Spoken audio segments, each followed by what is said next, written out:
Okey, bismillahirrahmanirrahim. Assalamualaikum dan selamat pagi semua. Okey, untuk pembelajaran hari ini, kita akan belajar mengenai menulis ringkasan. Okey, saya akan terangkan dulu mengenai maksud ringkasan. Ringkasan bermaksud kita memendekkan atau meringkaskan petikan, iaitu kita hanya menulis isi penting sahaja berkaitan dengan tajuk atau arahan soalan. Okey. Seterusnya ialah panduan menulis ringkasan. Yang pertama ialah kenal pasti kata kunci dalam arahan atau soalan yang diberikan.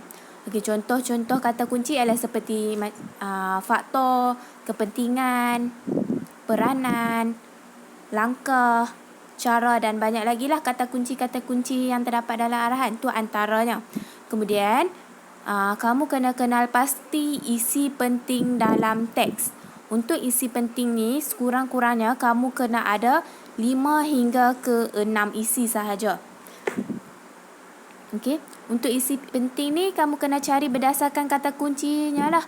Contohnya seperti faktor permainan tradisional semakin dilupakan. Tu kata kuncinya. Kamu kena cari isi mengenai faktor-faktor itulah.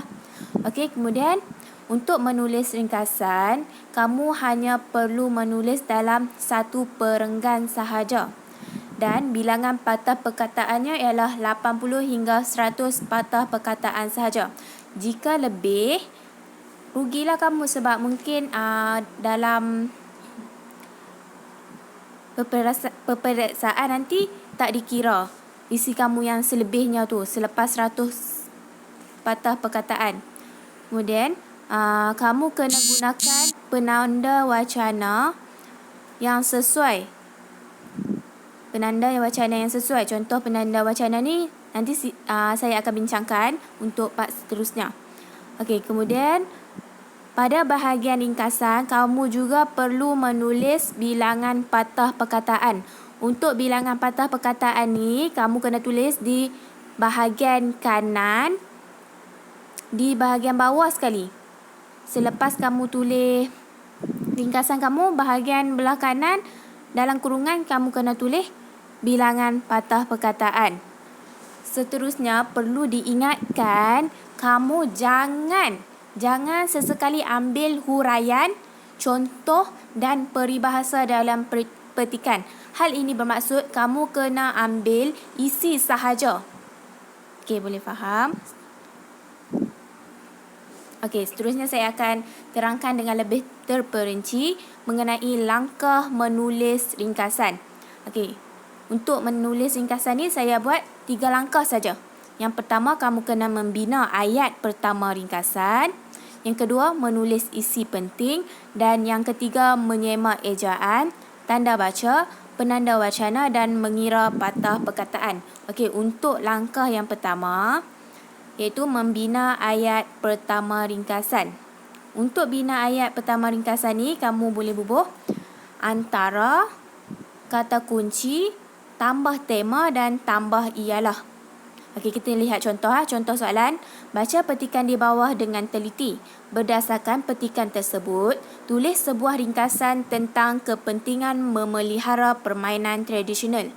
Panjang ringkasan anda adalah antara 80 hingga 100 patah perkataan. Anda digalakkan menggunakan perkataan anda sendiri tanpa mengubah maksud asal perkataan. Okey, berdasarkan soalan tersebut, kita dapat membina ayat pertama dalam ringkasan, iaitu kita letak antara, kemudian kata kuncinya ialah kepentingan, antara kepentingan, kemudian tambah tema. Temanya ialah mengenai permainan tradisional. Antara kepentingan memelihara permainan tradisional, kemudian tambah ialah. Itu dah jadikan ayat pertama.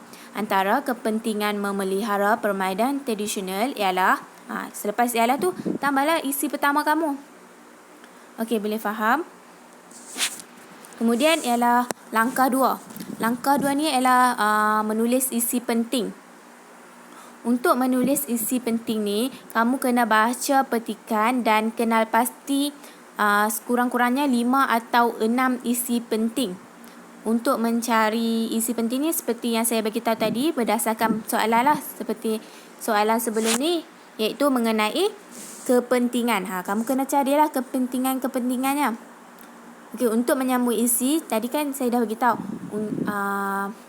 isi penting sekurang-kurangnya kena ada 5. Jadi untuk menyambung isi-isi penting yang telah kamu dapat tu, kamu gunalah penanda wacana. Selain itu ataupun seterusnya, di samping itu, bukan itu sahaja. Kemudian untuk isi yang terakhir, kamu akhir sekali. Okay. Untuk langkah yang ketiga iaitu menyemak ejaan, tanda baca, penanda wacana dan mengira patah perkataan. Kamu kena, setelah kamu selesai tulis tu, kamu kena semak balik. Dari segi ejaan, dari segi tanda baca, kemudian akhir sekali baru kamu tulis patah perkataan. Andai kata kamu kira kemudian lebih 100 patah perkataan, kamu kena buanglah sikit-sikit, edit sikit-sikit perkataan-perkataan yang tak penting. Okey, lihat di sini contoh ringkasan. Contohnya saya buat macam ni lah. Antara kepentingan memelihara permainan tradisional ialah, letak isi yang pertama kamu jumpa. Kemudian titik, selain itu letak isi kedua. Kemudian seterusnya letak isi ketiga. Kemudian di samping itu letak isi keempat dan seterusnya sehingga isi keenam akhir sekali. Okey, bila untuk menulis bilangan patah perkataan tu, kamu boleh tengok tu. Saya letak pada bahagian bawah belah kanan dalam kurungan bilangan patah perkataan tu. Okey, saya harap kamu faham dengan penerangan saya tentang cara menulis ringkasan. Jadi tugasan kamu buka buku teks pada halaman 45, kemudian baca teks petikan tersebut, kemudian buat ringkasan. Okey, ini arahan soalan berdasarkan teks tersebut. Baca petikan pada halaman 45 dengan teliti. Berdasarkan petikan tersebut, tulis sebuah ringkasan tentang kepentingan remaja mempelajari seni tari. Panjang ringkasan anda hendaklah antara 80 hingga 100 patah perkataan. Anda digalakkan menggunakan perkataan anda sendiri tanpa mengubah maksud asal petikan.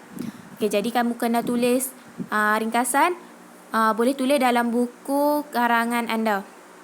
Tulis arahan dahulu di bahagian atas. Arahan tu kamu salin je lah ni, perkara yang saya tunjukkan ni. Kemudian baru kamu buat ringkasan berdasarkan buku teks.